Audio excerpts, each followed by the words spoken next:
पारनेर तालुक्यातील भांडगाव येथील खुणासह जबरी चोरी करणारा आरोपी गजाड. स्थानिक गुन्हे शाखेकडून आरोपी 24 तासाच्या आत गजाड. आरोपीकडून 10,84,000 रुपये किमतीचा मुद्देमाल जप्त. 15 मे रोजीच्या पहाटे पारनेर तालुक्याच्या भांडगाव येथील सिद्धेश संदीप खरमाळे भुजबळ वस्तीत चोरी करण्याच्या उद्देशाने अज्ञात इसमानं सिद्धेश खरमाळे यांच्या वडिलांच्या डोक्यात हत्यारानं मारहाण करून जीवे ठार मारून घरातील 12,70,000 रुपये किमतीचे रोख रक्कम व सोन्याचे दागिने चोरून नेले होते, अशी फिर्याद दाखल करण्यात आली होती.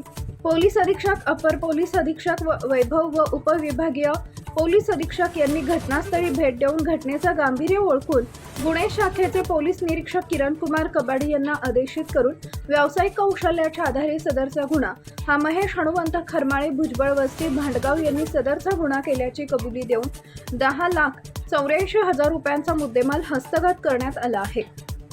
पुढील तपास पारनेर पोलीस स्टेशनचे पोलीस करत आहेत. टाइम्स ऑफ महाराष्ट्रसाठी अहिल्यानगर प्रतिनिधी जयप्रकाश बागडे यांचा रिपोर्ट.